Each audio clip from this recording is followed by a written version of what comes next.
Hello नमस्ते learners, how are you. आज हम देखने जा रहे हैं एक नया topic, medicinal and toilet preparations excise duties act 1955 and rules 1956। तो इसमें जो अल्कोहल, हेम, ओपियम, नारकोटिक ड्रग्स जो भी मेडिसिनल या टॉयलेटरी प्रिपरेशंस में यूज़ किए जाते हैं, उसके ऊपर जो एक्साइज ड्यूटीज़ या टैक्सेस कलेक्ट करता है गवर्नमेंट, उसके रिलेटेड प्रोविजंस इसमें दिए गए हैं। तो let us start. What is the topic that will see इसमें। तो इसका जो ऑब्जेक्टिव है, फर्स्ट ऑब्जेक्टिव वही है कि जो मेडिसिनल टॉयलेट प्रिपरेशंस है उस जिसमें अल्कोहल, ओपियम या अदर नारकोटिक ड्रग्स यूज़ किए जाते हैं, उसके ऊपर जो एक्साइज ड्यूटीज़ कलेक्ट करनी है। सेकंड, ये रिस्ट्रिक्टेड होने की वजह से अल्कोहल, ओपियम या नारकोटिक ड्रग्स, इसका स्मगलिंग बहुत ज़्यादा होता है, तो इसका इंटरस्टेट स्मगलिंग प्रिवेंट करना।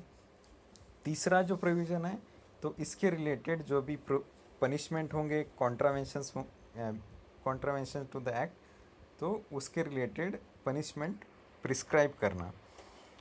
जो नेक्स्ट है, देखेंगे हम मेडिसिनल प्रिपरेशन होता क्या है। Medicinal preparation that includes all drugs which are remedy और prescription prepared for internal or external use of human beings or animals, and all substances intended to be used for or in the treatment, mitigation or prevention of disease in the human beings or animals.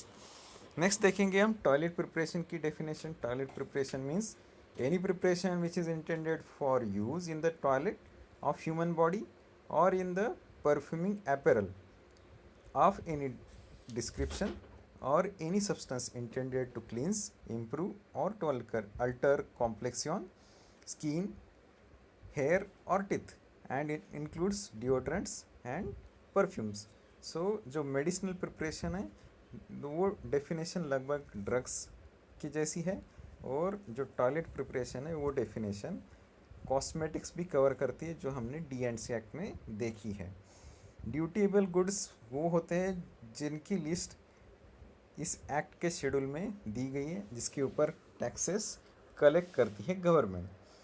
Next होता है bonded manufacture. ये बहुत ही important point है exam point of view.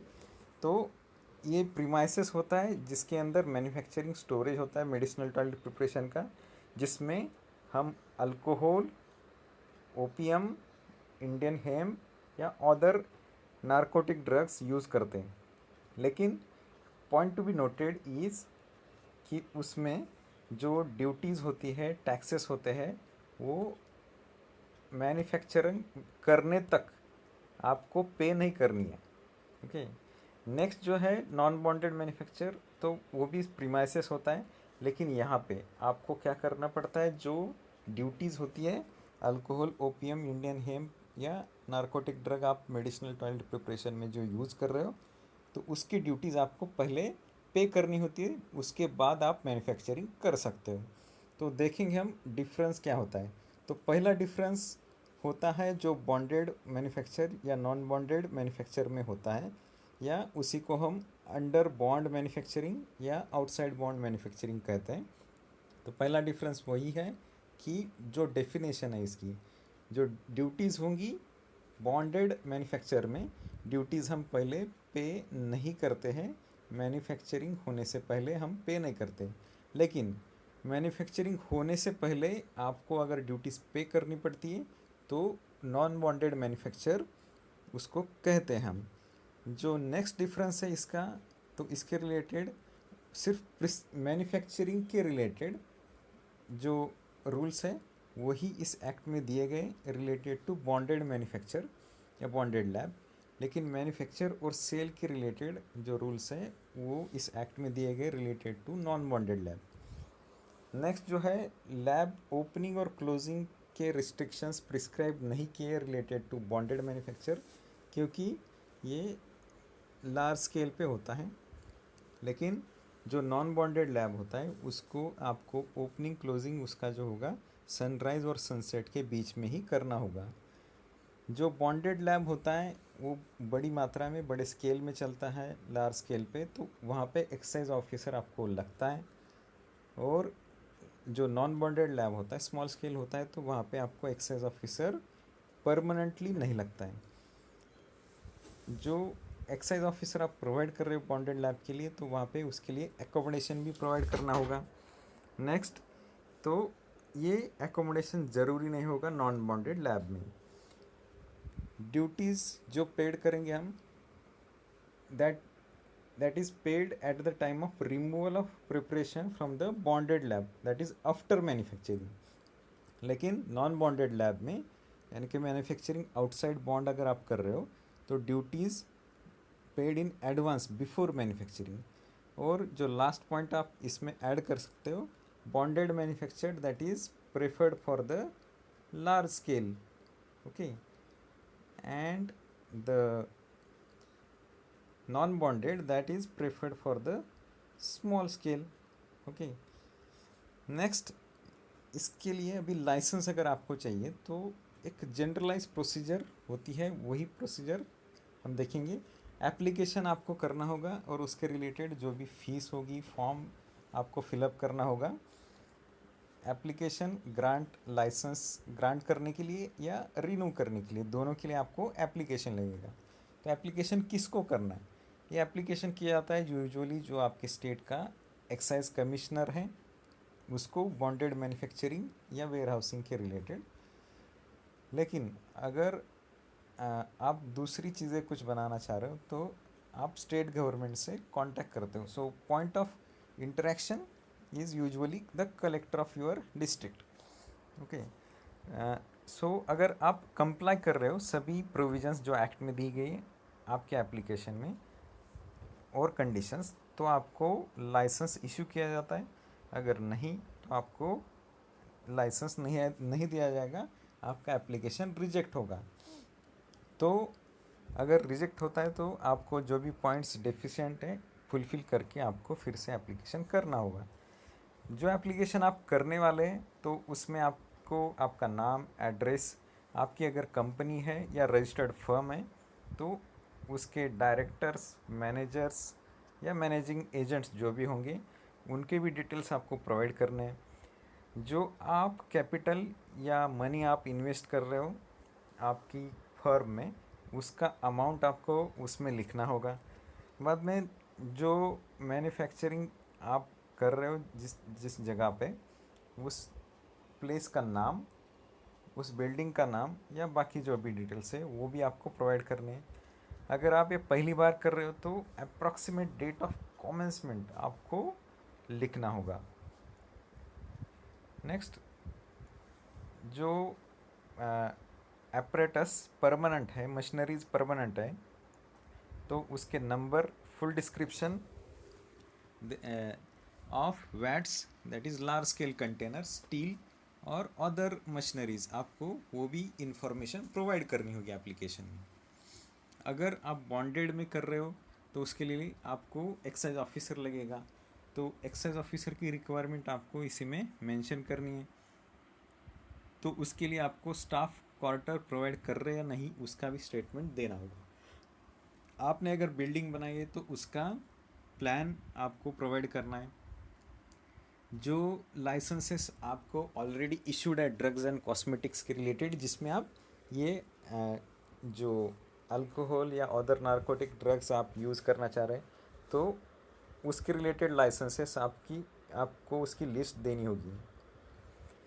Then जो list of preparations containing alcohol और other narcotic drugs with quantity manufactured in the previous year, आपने अगर पहले किया हुआ है इसका मैन्युफैक्चरिंग तो उसकी भी लिस्ट आपको लास्ट ईयर की देनी है। और लास्ट इज़ फाइनेंशियल साउंडनेस आपका, वो भी आपको उसका प्रूफ उस एप्लीकेशन में देना है। तो कंडीशंस क्या है? लाइसेंस जो होता है आपको अगर मिलता है तो ट्रांसफरेबल लाइसेंस नहीं होता है। जो लाइसेंस मिलेगा आपको तो आपको वो आपकी कंपनी की प्रीमाइसेस में डिस्प्ले करना होता है। नेक्स्ट जो है, ये लाइसेंस अगर एक्सपायर हो रहा है तो 1 मंथ बिफोर एक्सपायरी आपको अप्रोच करना होगा रिलेवेंट ऑफिस को इसको रिन्यू कराने के लिए। आपको लाइसेंस अगर मिलता है तो विजिट बुक, जिसको इंस्पेक्शन बुक भी आप कह सकते हो, जिसमें सिक्वेंशली अरेंज्ड पेज नंबर्स हो और हर एक पेज एक्साइज ऑफिसर ने उसको स्टैम्प किया हो तो वो आपको रखना होगा। जो भी इनवॉइसेस या डॉक्यूमेंट्स आप क्रिएट करोगे तो उसको 1 साल तक आपको प्रिजर्व करना है, और बाकी जो भी कंडीशंस लाइसेंस में या इस एक्ट या रूल्स में दी गई है उसको भी आपको फॉलो करना होगा। तो हम देखेंगे पहले मैन्युफैक्चर अंडर पॉन्ड ये क्या होता है, इसके प्रोविजंस क्या है, लाइसेंस उसको कैसे मिलता है। तो इसके लिए जो एप्लीकेशन आपको करना होगा, एप्लीकेशन के साथ आपको कुछ फीस पे करनी है। तो इसमें alcohol consumption if it is less than 4000 London proof litres per annum, so in that case जो लाइसेंस फ़ी एप्लीकेशन फ़ी है वो है 100 रुपीज़। अल्कोहल कंजम्पशन अगर 4000 लीटर प्रूफ से ज़्यादा है तो उसमें आपको 200 रुपये एप्लीकेशन फ़ीस है। अगर वही आप आयुर्वेदा सिद्धा यूनानी प्रोडक्ट जिसमें सेल्फ जनरेटेड अल्कोहल है या आप अल्कोहल डाल रहे तो उसके लिए आपको एप्लीकेशन फ़ीस है 25 रुपीज़। तो ये जो बॉन्डेड लैब होता है इसका डिज़ाइन कैसे होता है, तो इसमें एक ही एंट्रेंस होगा। ओके, देन इसके अंदर आपको स्पिरिट स्टोर वहाँ पे चाहिए। नेक्स्ट जो चाहिए मैन्युफैक्चरिंग एरिया चाहिए। जो मैन्युफैक्चरिंग होगा, मैन्युफैक्चरिंग होने के बाद आपको उसको स्टोर करना पड़ेगा तो फिनिश्ड स्टोर चाहिए। और एक्साइज ऑफिसर को बैठने के लिए आपको एकोमोडेशन प्रोवाइड करना है तो उसका भी एक ऑफिस होगा। तो इसके रिलेटेड ये डिज़ाइन है। रूल्स बाकी क्या है हम देखते हैं। तो एक ही एंट्रेंस होगा आपका, जो भी बॉन्डेड लैब होगा या मैन्युफैक्चरिंग साइट होगा। हर एक जो कंपार्टमेंट हम प्रोवाइड कर रहे हैं स्टोरेज ऑफ स्पिरिट के लिए, मैन्युफैक्चरिंग के लिए, फिनिश गुड के लिए, तो हर एक को एक ही डोर होना चाहिए। जो डोर से एक्साइज टिकट से लॉक होंगे इन एब्सेंस ऑफ जो ऑफिसर इंचार्ज या एक्साइज ऑफिसर वहाँ पे होगा।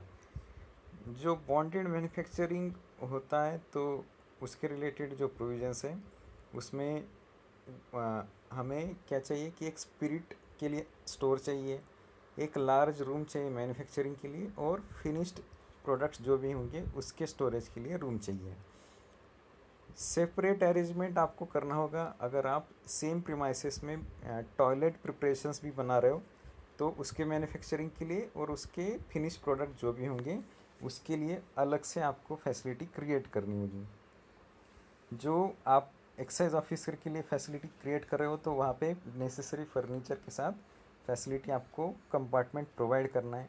अगर वहाँ पे विंडोज़ लगती है तो आयरन रॉड आपको यूज़ करना होगा जिसकी थिकनेस 1.9 सेंटीमीटर से ज़्यादा हो, और उसका प्लेसमेंट जो होगा 10.2 centimetre apart from each other होना चाहिए, जिसको हम ब्रिक में फिक्स करेंगे।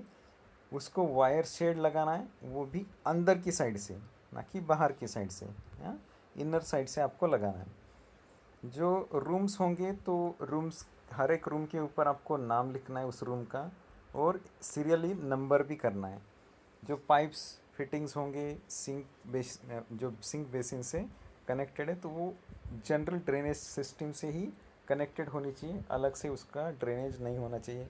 गैस इलेक्ट्रिक कनेक्शंस यूजुअली हर एक प्रीमाइसेस में होते हैं तो उसको भी हमें कट ऑफ करने का प्रोविज़न होना चाहिए। जो रेगुलेटर स्विचेस है उसको लॉक होना चाहिए। अगर आपका काम ख़त्म होता है दिन का, at the end of day you should be able to lock that regulators और switches। तो इसका जो मैन्युफैक्चरिंग होता है इसमें जो अलग अलग स्टेप्स है, तो इसमें जो फर्स्ट स्टेप है आपको रॉ स्पिरिट लाना होगा डिस्टिलरी से। नेक्स्ट जो स्टेप होता है तो उसमें जो आप स्पिरिट कलेक्ट करोगे डिस्टिलरी से उसका वेरिफिकेशन होगा एक्साइज ऑफिसर से।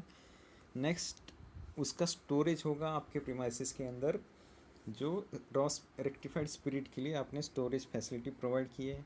नेक्स्ट आपका मैन्युफैक्चरिंग होगा वो अल्कोहल यूज़ करके in presence of excise officer. Manufacturing होने के बाद जो फिनिश प्रोडक्ट तैयार होते हैं तो उसको आप स्टोर करोगे और लास्ट में आपको चाहिए तो वो इशू कर सकते हो। तो फर्स्ट जो स्टेप होता है इसमें आपको एक इंडेंट यानी जो रिक्विजिशन फॉर्म होता है इसका फॉर्मेट आपको एक्ट में मिलेगा। तो वो इंडेंट फॉर्म आपको भरना होगा। इंडेंट फॉर्म भर के आपको एक्साइज ऑफिसर को देना है, तो वो उसको साइन करेगा, अप्रूव करेगा। फिर उसके बाद आपको वो एक परमिट प्रोवाइड करेगा। वो परमिट और इंडेंट जिसके ऊपर एक्साइज ऑफिसर का साइन है लेके आपको क्या करना है, मैन्युफैक्चरर यानी कि लाइसेंसी जो है आपको डिस्टिलरी में जाना है।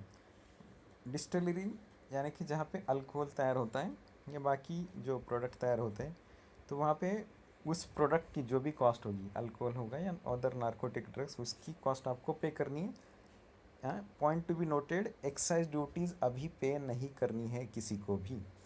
ओके, तो वहाँ से आपको जो स्पिरिट है वो इशू होगा अंडर बॉन्ड मैन्युफैक्चरिंग के लिए, जो आप परमिट प्रोवाइड कर रहे हो जो एक्साइज ऑफिसर ने दिया है उसके हिसाब से।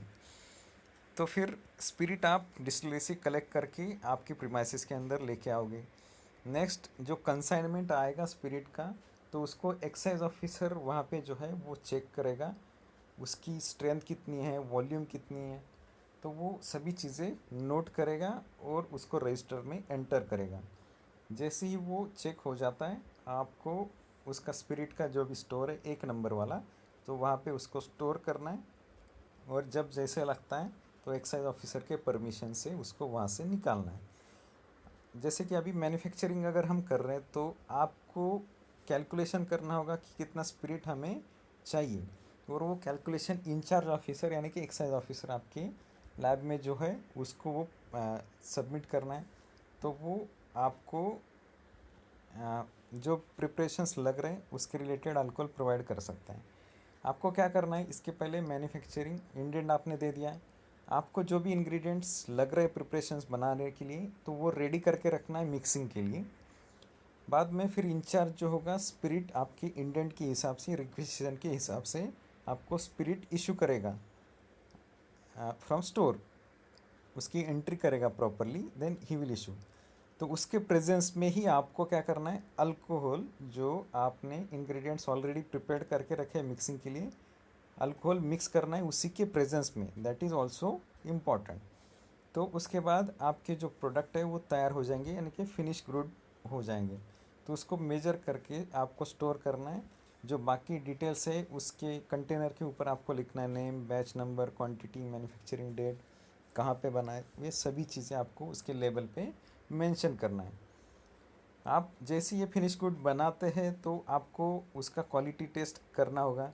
तो उसके लिए आप क्या कर सकते हैं कि आप इसमें से कुछ सैंपल निकाल सकते हैं, that is up to 250 ml, लेकिन उसके लिए आपको एक्साइज ऑफिसर का परमिशन लगेगा। एक्साइज ऑफिसर को अगर लगता है कि उसको टेस्टिंग करना है खुद को कि आपके प्रोडक्ट कैसे, तो वो भी वहाँ से 2 सैंपल्स ले सकता है। एक सैंपल जो होगा उसमें से वो क्या करेगा, केमिकल एनालाइज़र को भेजेगा। केमिकल एनालाइज़र या एग्जामिनर जो होता है वो आपके फिनिश प्रोडक्ट जो होंगे मेडिसिनल या टॉयलेट प्रिपरेशन, उसको टेस्ट करके उसका रिपोर्ट प्रोवाइड करेगा एक्साइज ऑफिसर को। एक्साइज ऑफिसर के पास अगर वो रिपोर्ट आ जाता है वो आपके साथ शेयर करेगा इमीडिएटली। अगर उसकी क्वालिटी अच्छी है, इन दैट केस जो दूसरा सैंपल रीटेस्टिंग या री एनालिसिस के लिए एक्स्ट्रा सैंपल उसने निकाला था, तो वो क्या करेगा, जो एक्स्ट्रा सैंपल है वो इमीडिएटली आपके स्टोर में, फिनिश गुड के जो स्टोर है, तो वहाँ पे वो उसको फिर से रिटर्न कर देगा। नेक्स्ट, अगर जो अल्कोहल की स्ट्रेंथ 3% से ज़्यादा वेरिएशन उसके प्रूफ में हो रहा है केमिकल एनालाइज़र की रिपोर्ट से, तो उस आपका जो प्रिपरेशन उसको स्पूरियस डिक्लेयर किया जाता है। जो प्रिपरेशन आपका स्पूरियस हो गया है तो उसको 2 चीज़ें आप कर सकते हैं। एक तो डिस्ट्रॉय होगा आपका प्रिपरेशन, या नहीं तो उसको रीप्रोसेस कर सकते हैं। जो प्रिपरेशन रीप्रोसेस करना है आपको, तो उसके रिलेटेड आपको जो भी एक्साइज ड्यूटीज़ का डिफरेंस होगा, क्योंकि ड्यूटीज़ अलग अलग होती है अलग अलग प्रिपरेशन के लिए, उसका डिफरेंस आपको पे करना होगा। अगर आप डिस्ट्रॉय कर रहे हो और उसमें से कुछ अल्कोहल रिकवर कर रहे हैं, तो उसका जो डिफरेंस है रिकवर्ड अल्कोहल का, तो उसको एक्साइज ड्यूटीज़, अगर हायर ड्यूटीज़ आप प्रिपरेशन के लिए आप यूज़ कर रहे हो, और पुराना जो था लोअर ड्यूटीज़ के लिए अल्कोहल यूज़ किया गया था, जो डिफरेंस होगा वो पे करना है। जो रिकवर्ड अल्कोहल अगर है वहाँ पे, तो अगर वो अनफिट है तो उसको डिस्ट्रॉय किया जाएगा एक्साइज ऑफिसर के परमिशन से। लेकिन जो अभी रिकवर्ड अल्कोहल है उसकी अगर ड्यूटीज़ आपने पे की है तो उसका रिबेट आपको यहाँ पे नहीं मिलेगा। Wastage is possible in manufacturing, लेकिन उसके लिमिट्स जो है government time to time issue करता है, उसके लिमिट कितना होना चाहिए वेस्टेज का। अगर ज़्यादा वेस्टेज होता है तो आपको पेनल्टी भी लग सकती है, और उसका जो ड्यूटी है वो भी आपको भरनी होती है, क्योंकि अभी तक आपने ड्यूटी पे नहीं की है। ओके, तो ड्यूटी पे कब करनी है हम देखेंगे। जो प्रिपरेशंस अभी तैयार हो गए, तो प्रिपरेशन तैयार होने के बाद मेडिसिनल टॉयलेट प्रिपरेशन आपको क्या करना है कि उसको स्टोर करना है। स्टोर कहाँ करना है, वो फिनिश गुड्स का जो स्टोरेज आपने क्रिएट किया है वहाँ पे स्टोर करना है। 2.25 लीटर से ज़्यादा कैपेसिटी में आपको कंटेनर रखना होगा, उसको लेबल चाहिए। Batch number, strength, date of storage, actual content जो भी है उसके ऊपर लिखना है। अगर रेडी टू यूज़ प्रिपरेशन है तो 50 ml से ज़्यादा, नॉट लेस देन 50 ml वो होना चाहिए। एक्सेप्शनल केसेस में कम भी हो सकता है। कंटेनर जो है आपको रैक्स में स्टोर करने, स्पेशियस उसका अरेंजमेंट होना चाहिए ताकि हम उसको इजीली आइडेंटिफाई कर सकते या काउंट कर सकें। और आपका जो भी बल्क प्रिपरेशन होगा उसमें कुछ भी डेफिशिएंसी नहीं होनी चाहिए, वो एक्साइज ऑफिसर चेक करेगा। जो स्टोरेज और इशू का स्टॉक होगा तो उसके स्टॉक लेजर में आपको सभी एंट्रीज करनी है जैसे आप स्टोर करते हो उसको। तो एक सैम्पल स्टॉक रजिस्टर ऐसे होता है कि उसमें आपको लिखना होगा बॉन्डेड गुड्स है, प्रिपरेशन कौन सा है, हैंड सैनिटाइज़र, आपने बनाया कब, डेट, उसकी बैच, कितनी क्वांटिटी में बनाया, अल्कोहल की स्ट्रेंथ कितनी थी, देन दी क्वांटिटी कितनी इशू हुई, बैलेंस कितना है, ये सभी चीज़ें आपको लिखनी है। अगर आप बाद में इशू करते हो तो रिमेनिंग क्वांटिटी कितनी। आपको एक सवाल ज़रूर आया होगा कि प्रूफ क्या होता है। तो 100 प्रूफ जो अल्कोहल होता है तो उसमें 57.15% अल्कोहल का अमाउंट होता है उस लिक्विड में, तो उसको कहते हैं 100% प्रूफ। क्योंकि वही अल्कोहल हमें अगर गन पाउडर हम यूज़ करते हैं तो वो बर्न करने के लिए ये मिनिमम 100 प्रूफ अल्कोहल चाहिए, तभी गन पाउडर बर्न होता है। So that was the older method to determine alcohol strength. Next, अभी मैन्युफैक्चरिंग हो गया, अभी तक आपने टैक्स पे नहीं किया था, जो ड्यूटीज़ थी पे नहीं की थी। Manufacturer may take preparation out of bonded laboratory with permit of excise officer paying duties. तो अभी क्या कर रहे हैं हम, अभी अगर उसको बाहर निकालना है प्रिपरेशन को मैन्युफैक्चरिंग एरिया से, तो आपको ड्यूटीज़ पे करनी है, टैक्स पे करना है। एक्साइज ऑफिसर जो है वो चेक करेगा सभी एंट्रीज और आपसे ड्यूटीज़ कलेक्ट करेगा before giving permit to remove that preparation from your storage area, finish storage area. Preparation is issued to warehouse और duty free preparation not required payment of duties. अगर आप finish product जो है उसको ware house में transfer करना चाह रहे हो, या दूसरे कोई प्रिपरेशंस है जिसमें आपको टैक्सेस देने नहीं है, ड्यूटी फ्री प्रिपरेशन है, तो वहाँ पे टैक्सेस ऑब्वियसली नहीं लगेंगे, ड्यूटीज़ नहीं लगेगी। जो एक्साइज ऑफिसर है आपको रिटर्न पास भी उसके साथ में एक इशू करेगा, जो उसका प्रिस्क्राइब फॉर्मेट होता है। अगर ये बार बार देने के बजाय आप प्रीपेड भी उसको कर सकते हो, एडवांस में आप टैक्सेस पे कर दो और उस अकाउंट से डेबिट होती जाएंगी जितना जितना आप प्रिपरेशंस बाहर निकाल रहे हो बॉन्डेड लैब से, उतने ड्यूटीज़ आपका जो प्रीपेड टैक्स है उसमें से कटते जाएंगे, और वो हर एक 3 महीने में उसको सेटल करना होगा। अगर उसमें कुछ डिफरेंसेस होंगे तो एक्स्ट्रा टैक्स अगर लग रहा है तो आपको वो पे करना होगा। तो ये सैम्पल पास होता है जिसमें जिसकी परमिट लेके ही आप आपका प्रिपरेशन जो है ट्रांसपोर्ट कर सकते हो, क्योंकि ये ऑफिशियल लाइसेंस या परमिट होगा ट्रांसपोर्टेशन के लिए, एक जगह से दूसरी जगह जाने के लिए। आप देख सकते हो। तो ड्यूटीज़ आपको कितनी पे करनी है, तो अगर मेडिसिनल प्रिपरेशन है that contains known ingredient in therapeutic quantities capable of consumption of alcoholic beverage, तो उसमें 20% ऐड वेलोरम और 13.20 rupees per litre of pure alcohol whichever is higher.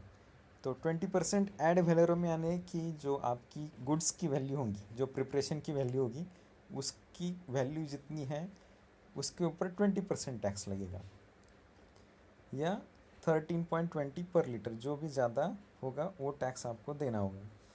Other preparations capable of consumption as alcohol beverages, तो उस case में भी आपको 20% add वेलोरम या 52.80 rupees per litre of pure alcohol content whichever is higher होगा आपको पे करना है।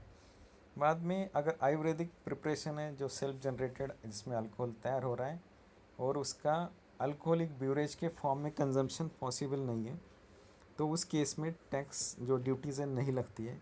अगर उसी का consumption as a alcoholic beverage possible है तो उसमें 1.75 रुपीज़ पर लीटर आपको उसका पर लीटर टैक्स पे करना होगा।